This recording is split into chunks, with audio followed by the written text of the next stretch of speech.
Clippers porsigido na makuha si James Harden sa kanilang team. Bago pa man mag-umpisa ang training camp, ang Los Angeles Clippers ay nai-report na nakaabang sa sitwasyon ng sigalot sa pagitan ng Philadelphia 76ers organization at ng kanilang star player na si James Harden. Malinaw para kay James Harden na ayaw na nitong maglaro para sa 76ers at para naman sa Clippers, alam nila na sa loob lang ng maikling panahon, si Daryl Morey at ang 76ers front office ay magkakaroon ng deal sa 10-time All-Star para maiwasan ang distraction sa kanilang team sa pag-uumpisa ng panibagong season ng NBA ng 2023 to 2024. Yun nga lang, mukhang minalas ang Clippers sa puntong ito dahil si James Harden ay umattend ng training camp hindi para tapusin ang usapan nila ng team at makuha ang gusto niya, kundi dumating ito ng training camp, suot ang kanyang sapatos at dumiretso sa pag-training.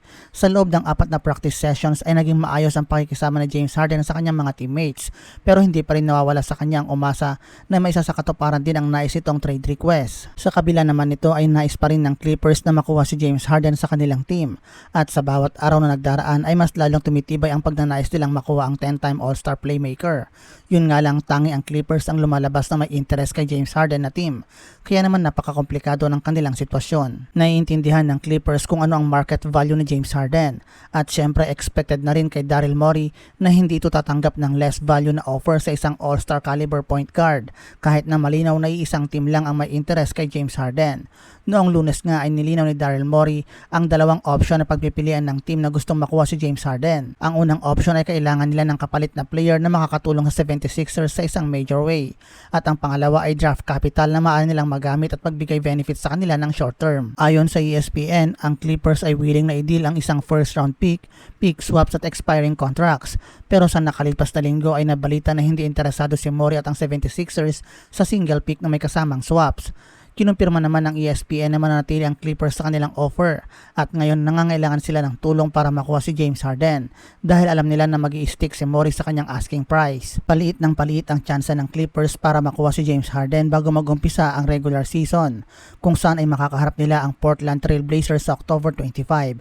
Sa ngayon ay wala pang nakikitang strategy ang Clippers para makakuha ng ibang team na maaaring ma-involve sa Harden sweepstakes. Bilang resulta, si James Harden ay maaaring maglaro muna para sa 76ers kahit na ang star guard ay hindi suited up para sa preseason opening game ng 76ers kontra sa Boston Celtics sa darating na linggo. Siya ay patuloy pa rin na nakikipag-training kasama ang kanyang mga teammates at maaari itong maglaro muna sa team pansamantala. Si James Harden ay isang 34 years old, isang 10-time All-Star at 6-time All-NBA first team member na nag-average ng 21.0 points, a league high 10.7 assists at 6.1 rebounds sa last season.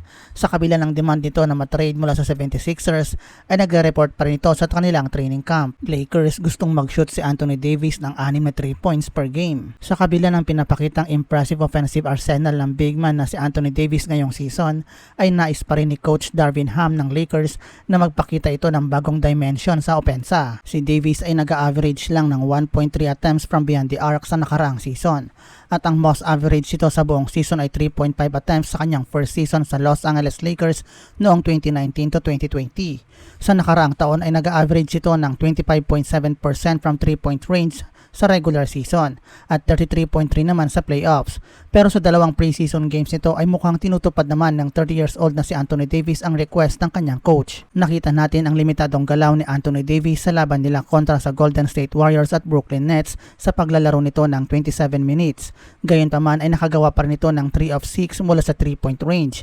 Ayon kay Anthony Davis ay ginugulo nito ang off-season sa pag-iensayo ng kanyang outside shooting sa ilalim ng Lakers assistant coach na si Chris Gent. Ang improved shooting stroke mula kay Anthony Davis ay panigurado makakapagbigay sa Lakers ng benefits kung saan ay nag-rank sila ng pang-25 in team 3-point percentage sa last season sa average na 34.6%. Ayon nga kay Coach Ham ay patuloy si Anthony Davis sa pag-iensayo para mas maging consistent shooter at mukhang si Anthony Davis naman ay nag-ready na para sa paparating na opening game nila para sa 2023-2024 NBA season kontra naman sa Denver Nuggets sa October 24. Wizards center na si Daniel Gafford sinabing naiinis ito kay Joel Embiid. Hindi lahat ng fans ay iniidolo si Joel Embiid, lalo na ang kanyang mga nakakalaban. Madalas ay nirespeto si Joel Embiid ng kanyang mga nakakaharap sa game, pero madalas ay na-frustrate din ang mga ito sa ilang paraan na nakakaharap ang reigning MVP. Naiinis sila kay Joel Embiid dahil sa kanyang two-way dominance o kaya naman ang paraan nito na mapasubo ang kalaban sa foul trouble. Para naman sa Washington Wizards center na si Daniel Gafford ay na-develop ang kanyang matinding pagkainis sa reigning MVP dahil sa mga nakalipas nilang match kontra sa 76ers. Habang nag-i-stream ito sa isang social media channel, si Gafford ay sinagot ang mga katanungan sa chat section.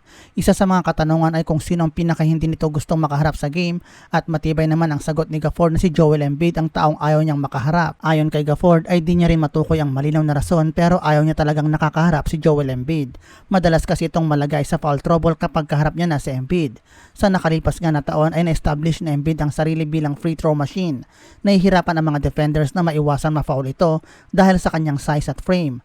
At kumpiyansa si Embiid na nabibait niya ang mga players na mailagay siya sa free throw situation. Si Gafford ay nakaharap na si Joel Embiid ng 6 na beses sa regular season mula ng 2021 at sa mga panahong ito, si Embiid ay nag-a-average ng 38 points at 12 rebounds.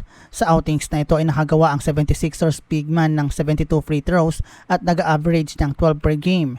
Siya ay successful sa 86% ng kanyang mga tira, kaya naman mahirap talaga na makaharap si Joel Embiid sa match. Maging una sa balita sa loob ng NBA sa pamamagitan ng pag-follow ng ating channel. Maraming salamat sa inyong panonood.